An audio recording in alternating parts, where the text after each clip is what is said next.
Okay, Jain everybody. You are well aware that from this month we had started the concept of the focused deliberation, and China was our topic for this month. And in that series, today is the last topic when we have a speaker of eminence who will be taking through as to what are the security calculus, especially in the regional context, which is undergoing a change, and what could be the implications for India. And but China is such a vast country, and there is so much to look at that this month, while it is just I will say the catalyst month, but there are many more studies and deliberations which are needed to have a cogent view about China and replan our strategies, not only in the security domain but in all other domain as well. So without much time, I will request Anshika to introduce the speaker so that we can start the deliberations. Thank you, sir. Swati Arun is a foreign policy analyst based in New Delhi, specializing in great power politics, US China relations, Chinese foreign and security policy, and Indo Pacific security dynamics. She currently serves as Senior Fellow and Head of Operations at the NatStrat, where she leads strategic research and outreach initiatives on India's foreign policy and regional security challenges. In 2024, she was awarded the Taiwan Ministry of Foreign Affairs Fellowship, during which she was affiliated with the Department of Diplomacy at National Cheng Chi University and the Department of Political Science at National Taiwan University. Her research in Taiwan focused on cross-strait security, Indo-Pacific strategic alignments, and involving US-China-Taiwan interactions. Previously, Dr. Swati worked as a consultant at the Center for Contemporary China Studies, Ministry of External Affairs, India, contributing policy papers and strategic assessments on China's external behavior, including its influence operations, US-China competition, and implications for India's national interest. She holds a PhD and MPhil in International Relations from Jawaharlal Nehru University, New Delhi, where her research examined structural shifts in global power politics and the strategic calculus underpinning Asian security. Her writings have appeared across academic journals, policy think tanks, and leading newspapers, where she offers analytical insights into contemporary geopolitical developments. Over to you, ma'am. All yours now. Thank you so much. Just a little correction that I recently joined IDSA as an associate fellow, and I have left my previous position. So let's begin. And thank you. Good morning, everyone. Thank you for attending this. It's a pleasure to speak to you all. This is my first time in CENJOWS. So let's dive straight in the conversation. So today we are going to talk about how the current wars that we are seeing in the world, which is two major wars are going on, Ukraine war and the West Asian war, how China is looking at them, what lessons it's learning from them, what advancements or gaps in understanding there are. So just a disclaimer that I'm also very new to this technical side of competition, the technical side of China's modernization. I have only recently started to look at it, so please bear with me. We will all learn something together. So Indo-Pacific today is not just experiencing tension. It's actually undergoing a very transformative structural change, which is going to definitely reconfigure the regional security, and we will see not in that long a time that there will come real balancing happening in the Indo-Pacific, especially at the aegis of Japan and ASEAN. We will discuss more in detail about these things, but these transformations are also due to the current conflicts that we are seeing. China is not a mute observer of such large-scale conflicts happening, especially where US is involved, which is its primary competitor or rival. So while we may think that these transformations were always underway, and to some extent it's true, the fact that Japan's have amended their 3 security documents, which was a very big thing, that how it's normalizing its military now, also a very big thing. People might not have even thought about the possibility of this 10 years ago, but now it's happening. And only recently, Japan has passed the legislation to export lethal weapons. It has removed the restriction from itself. What does it all suggest? Things are changing. Countries are changing their military strategies, doctrines, thinking, philosophy to address the current challenges in their environment. So it's very important for us to understand how China is looking at it, because obviously the denominator here is China, right? Everybody is trying to contain China, for our region at least, right? So uh, the wars in Ukraine and Iran have revealed a lot about the modern warfare, but it also has told us about how contemporary geopolitics work, how power operates globally, how we had always thought about how sea lanes of communications, the choke points are going to be a weapon, but now we are seeing it in reality, how it is being weaponized, or how a small country with way little wherewithal, which has been under sanctions in 1979, is still able to fight two adversaries at once. But the proximity is not in Iran's favor. Its modernization has not been in its favor if we compare it with US and Israel and the other Gulf countries. But no, it has actually done quite marvelously, I would say. Um, so at this time, if we talk about China, it is actually actively learning, recalibrating, and adapting. But at the same time, the regional actors like Japan and ASEAN, as I said, are also responding in very interesting ways.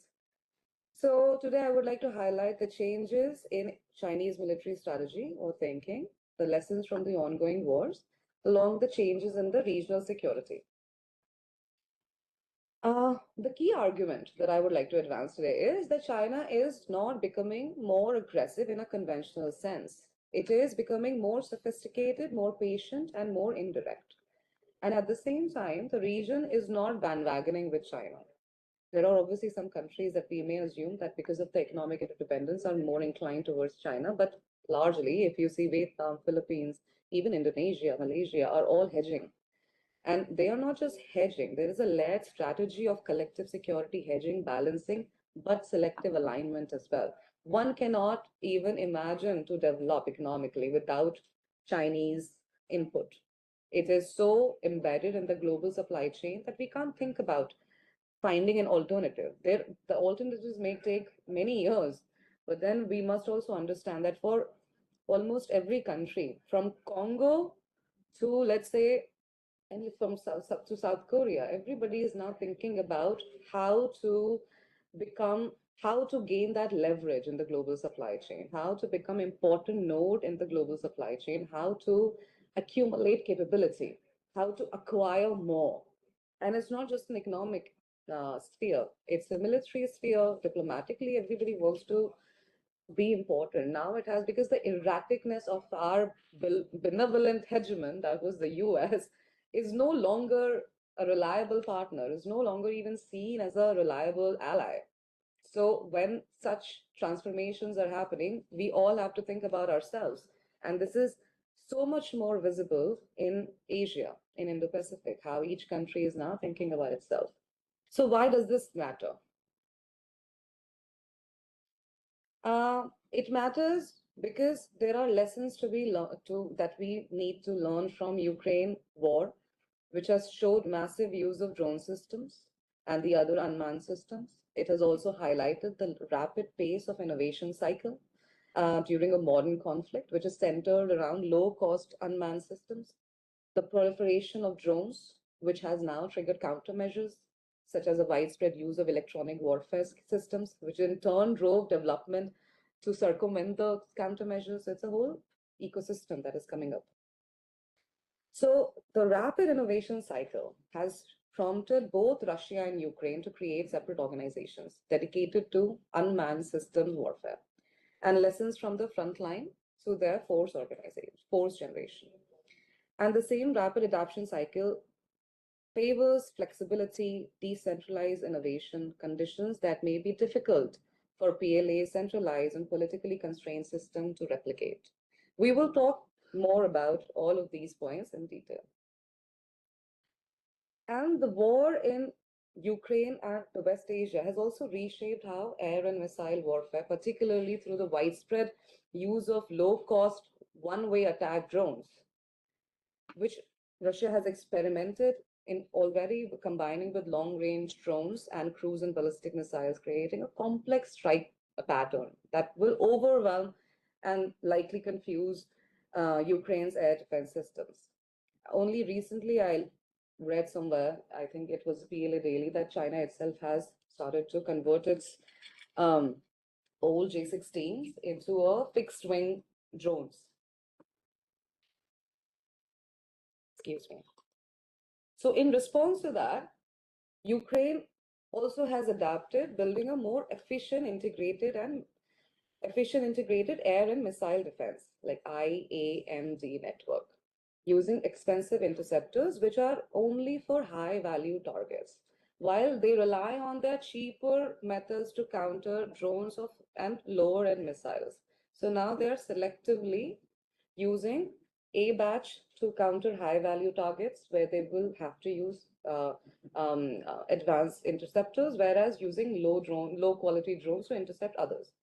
A similar pattern was also visible in West Asia, where Iran has used a mixed strike package against Israel and Gulf states, and Iran sort of exhausted air defenses and imposed a cost asymmetry, which is now has become sort of a centralized idea that how you may have a lot of high-tech, advanced, complex systems, but a swarm of low-cost drones can also overwhelm you. How you will end up losing your expensive systems to these cheap systems, which we saw in Russia-Ukraine war as well. So this will force the defenders to spend far more to intercept relatively cheap weapons. So recognizing this shift, the United States also has begun developing this system called LUCAS, low-cost, uncrewed combat attack system. And as I said before, that US, Israeli, and Gulf forces were still facing a structural challenge. They often rely on high-cost interceptors to neutralize low-cost threats, creating an unfavorable cost imbalance in prolonged conflict. One more thing that will come out here is, we will talk about it later, that how the expectations of war has changed, right? How it was expected, even the US war definitely expected a short and decisive war, a short decisive victory. What is the reality of prolonged conflict? So now we see that industrial capacity matters. How behind, yeah, industrial capacity matters, and how the manpower and war duration matter. What has changed from these wars in the high-tech environment is that expectation of the war was both short and decisive, but no longer we can rely on that logic assumption. So the lesson here is that as I said, sorry, I'm a little slow on my slides. Sorry for that. So what was the PLA's pre-war assumption, right? When we see, as I was saying earlier, PLA has invested heavily in its AI-enabled unmanned systems, which swarming technology and large sophisticated reconnaissance drones prior to the Ukraine war. A lot of articles will tell us that these were the lessons that China is learning now, the drone swarm systems, but Xi Jinping had outlined the intelligentization as a major modernization priority for the PLA in 2020, informing PLA priorities well before the full-scale Russia invasion happened in Ukraine in February 2022. So this intelligentization refers to integration of artificial intelligence into various elements of modern military, including kill chains, command and control, and logistics. So the PLA 2020 doctrinal document, I would really recommend this particular document if you're interested in the subject. The last document that was publicly available and in English is the Science of Military Strategy. This was a doctrine. It was a doctrine in 2020. It was released. It's available online. So it referred to intelligentization as a new military revolution and call for development of intelligent unmanned systems as a part of PLA modernization effort. The US Department of Defense also assessed in 23 that China was prioritizing AI-enabled unmanned systems. The PRC's commercial drone companies, through the military civil fusion, we know that which military developments through the military MCF have also invested heavily in developing and demonstrating the ability to operate in AI-enabled drone swarms, right? But what is the problem? What is the problem with this understanding? The key issue is that PLA is ignoring some of these developments, that it is interpreting them selectively. Now, the fact that very little information is available online on China, how China thinks, how China behaves, we can mostly in retrospect see that, or comb through PLA Daily, China Daily to come to some sort of understanding what's happening. So please bear with me. This is a patchwork. I have taken things from here and there and tried to make it, but I would also say that this is not my understanding per se. I have found many in articles who are talking about something similar. Although what I found was everybody was most articles were they were fixating on how China is learning the AI in the advanced tech enable unmanned systems are so important. As I said, this is already pretty established. Probably we are only paying attention to it now. So yeah, there is a lot of similar talks happening here, especially when if you Google lessons from Iran war, China, you Google something like that, you will see very similar articles, one after the other. Foreign Affairs, Atlantic, yeah, very similar. So, as I said, that PLA is likely interpreting them selectively, and we will provide evidence of why we think this. Because PLA analysis tend to emphasize lessons that reinforcing existing doctrine, obviously, underplay lessons that contradict their core assumptions. And what are those contradictory core assumptions? For example, it highlights the importance of drones, aligns it with intelligentized warfare, but it gives less weight to what drones actually revealed, which is cheap systems can offset high-end advantages. The recent PLA discussions of contemporary conflict similarly also push the potential utility of AI-enabled swarm technology, despite its known limited use in modern battlefield. As I have been repeatedly saying that how cheap systems can overwhelm complex systems at low cost asymmetry. So now we are finding evidence that what actually China is actually thinking like that or not. So PLA fourth generation and the systems also highlight that the information space likewise elevates swarming technology as the future of unmanned system warfare. This has come out a lot in Russian text and Ukraine text, that how the drones created the transparency of the battlefield. We know fog of war, we don't know what's happening, but the drone systems could create this transparent battlefield where you knew what's happening, where who is, the movements were way easily interceptable. Similarly, some of the articles in PLA Daily, one can glean that the scholars are also arguing about the widespread use of low-cost first-person view FPV drones, which is a temporary and imperfect stage in the development of unmanned systems warfare that PLA investments in intelligentization can overcome. What they are trying to say is that that FPV, which is a low-cost drone, is actually a stage before achieving a fully functional drone system doing what you want it to do. The PLA is continuing to develop swarm-capable systems, indicating that its preconception of the future modern conflict remains influential in its defense production. So we know that recently in Indian news, the Atlas swarm system has been coming a lot. A lot of people have written about the Atlas swarm systems and how how a single person can launch like 96 drones, can coordinate, deploy 48 drones each. So the Atlas command system is capable of coordinating 96 drones, and it will only increase from now on, right? And the Qiupian unmanned drone carrier also can coordinate 100 smaller drones, according to some of the sources. Where, as I said before, that, sorry, my mistake, I said J-16, it's J-6 fighter jets. China has converted them into attack drones with automatic flight control systems. So what does this all say? That these technology developments suggest that PLA has retained its emphasis on the AI-enabled swarm technology in its equipment procurement, despite limited examples of its success in use of contemporary conflict, as I've been reiterating.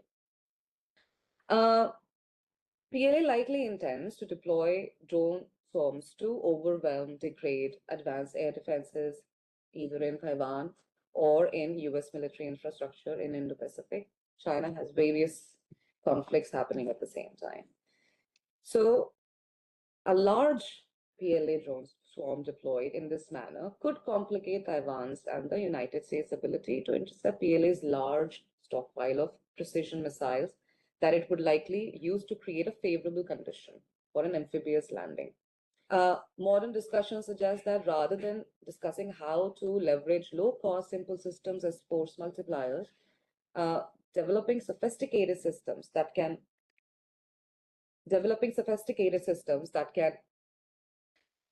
perform complex tactical tasks to support large-scale operations. They are concerned with the survivability of those complex systems rather than viewing them as attritatable, which is rather than using these complex drones to swarm and use it in manner of attrition, they are going to bank on their survivability, that they are going to perform the task, come back. Therefore, still, the fact that China is investing in complex survivable drones, despite evidence to contrary, also suggests that there are some problems there are some selective understanding. But there is also so many layers of how we must even look at China, given that China has been going through purges. One of the main impact of any of these purges, this dedicated purges in military, is that it will definitely impact innovation. It will definitely withhold, create obstacles for further development, because innovation also needs some free space. If you are constantly worried about being seen as a disloyal officer, you will be very less likely to take risk in telling your superior that some things are not working out. We need to maybe change our tactics, or we need to change our thinking. That may be seen as disloyalty, that may be seen as not following the party command, because most innovation, the centralization of the system is such that it has to come from top down. So let's move on to what recent shifts one could see in the Chinese military thinking. One is the military-civil fusion, which now, according to some professors, is national strategic integration. So national strategic integration is like a successor to military-civil fusion, a policy which was launched in the 2010s, but is now seen as being shelved, because now national strategic integration has sort of overtaken that MCL. So this particular idea, as I said, is so hard to find material into Chinese military thinking, especially. One has to rely on other people's opinions, and one has to then go and verify what they are saying and thinking. So this particular national strategic integration, I'm not sure if you will find it much more material on it, except this professor, Thai Ming-Xiong. He's currently in Delhi, actually. So I had the privilege of listening to him just 2 days ago, and he had mentioned this. So I incorporated this. I read his article. There's only one article, actually, which is available on the US San Francisco University website. If you need it, I can provide it to you, don't worry. So although the term first appeared in 2017, the national strategic integration remains sort of obscure till 2022. And one can assume that it was to evade much more scrutiny from outside. But it gained prominence when Xi Jinping had mentioned it in 2023 in the National People's Congress. So what does it mean? What does it represent? It represents a bigger, bolder effort in MCF to unite highest, most strategic parts of China's economy, technology, military, national security systems towards a national objective. It does not sound very different from MCF. The bottom line was same. But there is also this indication in Chinese government that there is an ongoing shift towards prioritizing national security over economic development, national security over innovation, because loyalty is way more important than skill. What are the 6 priorities of NSI? According to the speech and according to the professor, there are 6 priorities. A, support for innovation, enhancing technological self-reliance, strengthening China's defense industrial base, increasing China's strategic reserve capacity, improving coordination between national development and national security, and turning China's armed forces into a world-leading power. We all almost knew this. If we have been following news within China for what, 4 years, past 4 years, one would see that there is a definite inclination leading towards national security. I remember, I think it was in 2024, where national security, to teach the countrymen what is national security, a lot of news articles will come to sort of address what is national security, what to do, not to share these are all classified, do not share anything about your country, anything about the economics or the politics of your country. There was like a lot of education going on, especially I think in China Daily. A lot of these articles were coming up, which sort of gave us an idea that how they are trying to educate their masses what is national security, how to preserve it. So now, let's see. So before that, I was talking about the purges, right? The questioning loyalty to Xi or the party, which inevitably leads to proliferation of yes men, right?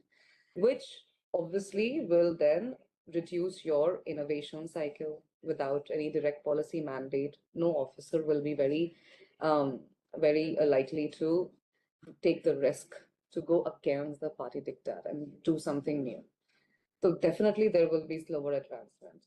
And as I said, that there are plenty evidence to suggest that now China is looking more at loyalty than skill, loyalty than innovation, and something that we see in the 15th five-year plan, which was in the 15th five-year plan, and if we compare it with the 14th five-year plan, we see a little difference. But anyway, since 2023, 2024, in my own reading, Xi Jinping was going to Tibet, Xi Jinping was going to Eastern China command centers, etc., was giving a lot of speeches here and there. Everywhere there was this definite line where adhering to party loyalty, adhere to the party commandments, adhere to the party. There is this overarching, one can say paranoia, one can say policy directive, one can say there is actual evidence that there was actually a lot of corruption and a lot of dissent within the party, within the military PLA, that now that the leader has to reinforce to adhere to party. Party comes first. So in 15th five-year plan, we see that from growth, they are going more towards the security-driven development. And please also remember that the 15th five-year plan documents are not policy, they are not political documents, they are development documents. In the 14th five-year plan, we could see that there was an emphasis on innovation plus growth plus modernization. Whereas in the 15th one, now we see innovation is more framed as national security imperative. What is the evidence? There is a self-reliance in tech, which has intensified now. The supply chain resilience has also been prioritized. There is a transition where economic modernization has led to the techno-strategic competition, which we obviously can see between US and China as well. Another change that we see, as I said, informatization to intelligentization, yes. There has been evolution in PLA doctrine itself that informatization focuses on network-centric warfare, intelligentization focuses on AI-driven warfare. In the 15th five-year plan, we also see that the network systems are prioritized, that AI autonomous systems are heavily prioritized. Is this a doctrinal shift in warfare itself? Well, I will not be able to tell you. As I said, I have just only now started to see in deep about the modern warfare, right? out of strategic lines.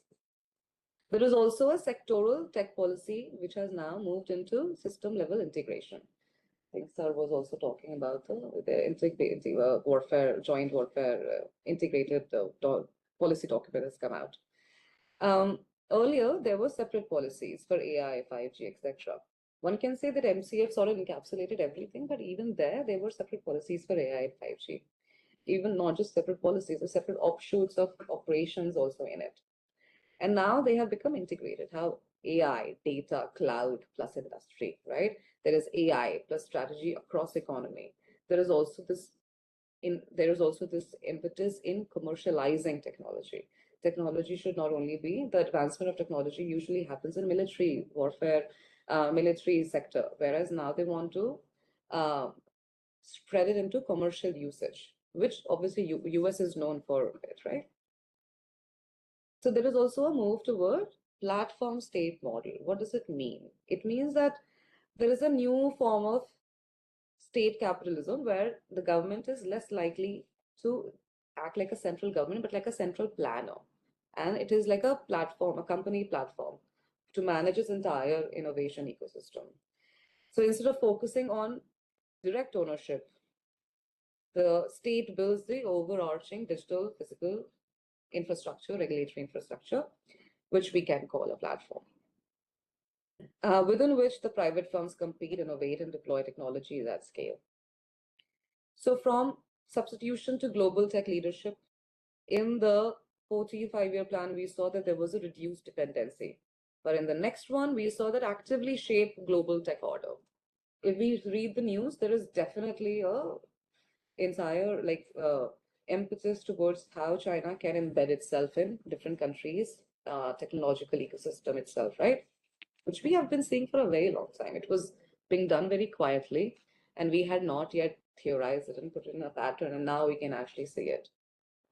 So there is also this very interesting thing that happened, which is the loyalty now trumps skill or innovation.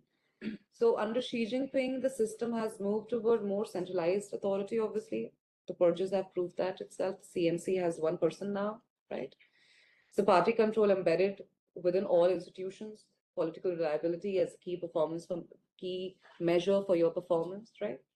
So one can say it's like a Mao era logic, but it also operates like party committee in firms. We all know that how even the private firm in China will have a party office, right? Ideological discipline and research ecosystems. We have also seen that loyalty screening in leadership pipelines. We have also seen that one of the good insight into China would be that how COVID-19 was such a big, devastating event.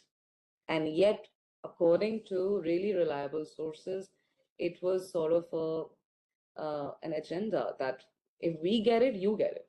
We are not going to tell you anything about it. We all will get it. We all will suffer from the devastating impact of COVID-19. So that itself shows you something, right?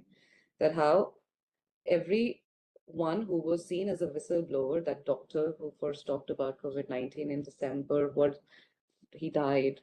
So many layers of screening was put on anything coming out of China on COVID.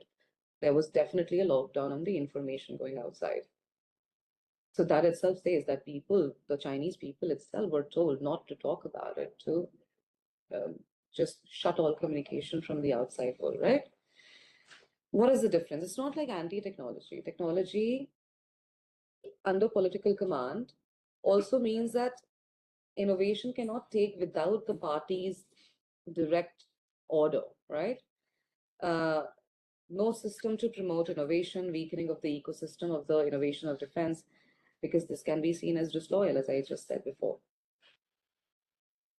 So the key takeaway one can see is that this can be seen as PLA's institutional inertia as well. So far driven its adaptation process to directly fully align with observed battlefield developments, which we now probably can say that no, it is not fully aligned with the observed battlefield developments.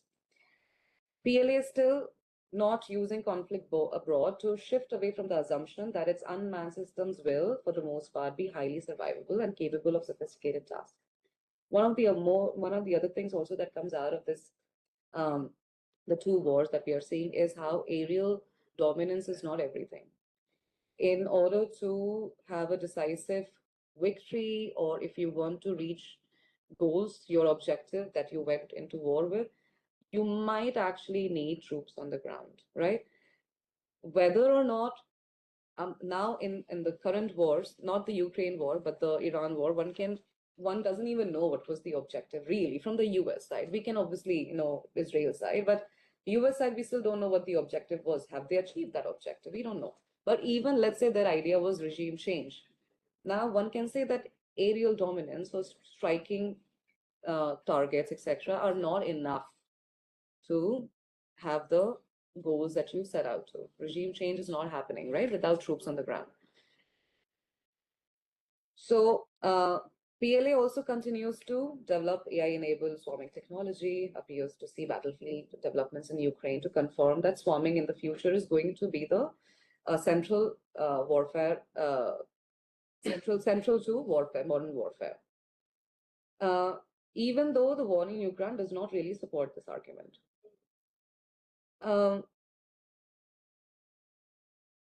One of the other things is that the wars do not necessarily refute that these are not legible, implementable systems and useful, but they have shown that the complex systems are not necessarily a cure-all for the battlefield problems.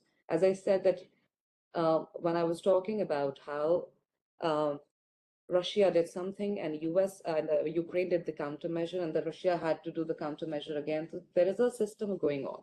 That flexible cycle of innovation may not be possible in a system, in a Chinese system.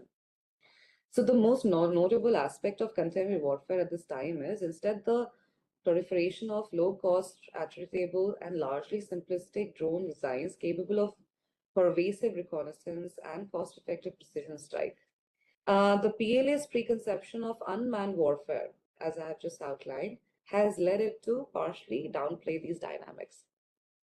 So, in the context of Taiwan, the growing effectiveness of asymmetric weaponry also has made it very difficult, increasingly difficult to hold territory. Aerial combat is nearly not enough to achieve the goals that China might have in Taiwan. Amphibious options are obviously very important, but more than that is to supply them, sustain them for a long period of time. But here we will talk some positives about China as well. That China has taken the opportunity to, let's say, now trade in yuan. Iran made an announcement that it would only accept yuan as the currency and allow you to transit through Strait of Hormuz and not the petrodollar. China is also learning that from other wars and the capability of the US, the war fighting machinery, plus its capacity to adapt. However, it will also pay close attention to what are Trump's pain points. Where would it hurt him? One can assess its oil, trade routes, very, very surface level analysis this is. So the upside for China from the Iran conflict is mostly political, and I would say even diplomatic. China has obviously portrayed itself as the responsible leader or responsible partner, responsible global power, which is pushing all sides towards negotiation and settlement. Its statements have been very, very measured, and its diplomacy has been quite astute. The European and Asian states are reeling from United States' unpredictable moves. China has embraced the tone and language of the traditional diplomacy, which is to maintain peace, everyone. China has also increasingly pitched itself to US allies as a level-headed partner and has been building on it. If one has to see the Iranian-Saudi rapprochement that China allegedly achieved, it has also sort of put it at that on that platform where, yes, China can be seen as a reliable negotiator, a peace lover, a responsible country. One need to totally be blind to South China Sea. Like, you cannot then make this assessment, obviously. Now, in the current conflict, China has also pushed its close partner, Pakistan, to mediate a temporary ceasefire between Iran and United States. Only a few weeks ago, when Trump was asked in one of the interviews, do you see China played a role? He said, I have been told yes. Or he said, I heard yes. So it means, yes, they were involved one way or the other, Pakistan, China. I mean, there is a whole network. If you see how Asif Munir has been going around, flying around the world, it is amazing to look at it. I think there is an article, I think it's an article in one of the European journals where they have actually mapped Asif Munir's entire incoming and outgoing. Indians have also done that, actually. And it shows that how he'll go to China today, then he'll be in Turkey, then he'll be in somewhere else, then he'll be in Pakistan, then he's in US having tea, then he's back somewhere having lunch. Just everywhere. These guys were everywhere. So this cannot happen without China absolutely supporting Pakistan to play this role as well. Again, demonstrating that it's a reliable stakeholder, whereas US has been quite irrational, erratic. China has obviously provided military assistance, including the Peito GPS satellite system, the intelligence, advanced radar. So it also represents that itself that in West Asia, power itself to West Asia, that it's a distant power. It's away from this regional conflict. And it can be used as an alternative, which United States, untrustworthy United States cannot be. One of the very stark things that happened only recently is UAE backed out of OPEC. So that itself is quite remarkable, right? That shows that how the trust and the credibility of US is definitely declining. There was also a very good study that was being done, in which they were mapping that how close are we, what is happening in the world. And I remember 15 years ago, 10 years ago, democracies were mushrooming across the world, 15 years ago at least. Everywhere you will see some new democracies coming up. And now it's autocracies. Democracies are now turning almost into either electoral autocracies or proper autocracies. So there is like a rise in global south. And that itself provides such a great link to China, that China are like-minded partners, right? The other autocracies, one can make that assumption, right? So they are also now saying China is a less risky partner, or they may be more inclined to see China as a risky partner, US as a risky partner, and China as not so risky partner. But then it's also from a proximity as well. I will quickly go through Japan ASEAN because we all know almost everything about this region happening. A lot has been come in news. So I'll just quickly wrap this. So we all know that Japan underwent the 3 national documents went through in revision. There was a military upgrade. There is militarization of islands near Taiwan, Senkaku and the Senkaku Islands. Inclusion of Taiwan, its interpretation of existential threat.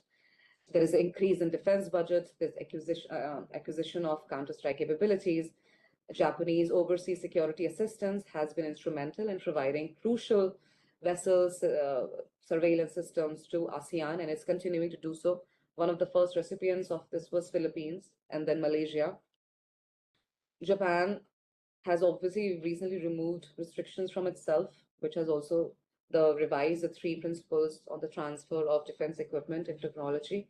Now it can transfer its technology to limited 17 countries. India is one of them. But it also includes Philippines and Indonesia, which is very important. But the larger shift is the default posture has changed from avoidance to sort of conditional enablement. The last 2025 study, the survey, that ASEAN survey that is done, I think from NUS, that itself showed that how Japan has become more and more reliable partner. That between US and China, countries are now supporting more Japan.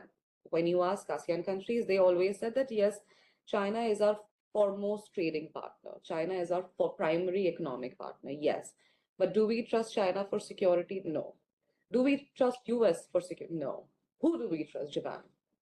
This is what the distilled analysis of that would be, that how uh, Japan has become so much more favorable. And given how Japan is going in ASEAN, how the partnerships they are committing to, the with the Philippines, they had the reciprocal agreement. With Taiwan, they have a MOU on evacuation. No, with Taiwan, they have a MOU or understanding to share information on foreign nationals entering via Japan or Taiwan. This is to prepare for the evacuation operation.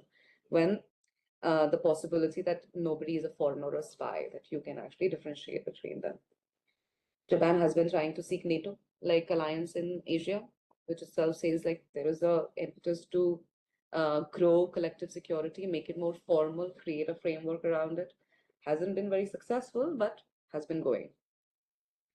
And moreover, where can one see actual hedging happening? It's in Vietnam, Indonesia, Philippines, and obviously Taiwan. There you can see actual hedging happening with the increase in their military budget and the type of military products they are, defense products they're acquiring. So one in sum, one can say that the security in Indo-Pacific is no longer about preventing war alone. It is more about managing competition. Preserving your strategic space is much more important. And where war, coercion, and cooperation might actually coexist simultaneously. You might actually be preparing to defend yourself, preparing to attack, or just preparing for the inevitable possibility where a big country like China is going to attack a small country like Vietnam. The fact that they're preparing for it while also continuing the extreme economic interdependence, it's a selective alignment now. You're selectively aligning. You know that your security lies here, but you also know how will you fund the security without the development of your economy first, for which you need China. So I will welcome the questions now. Thank you so much for listening.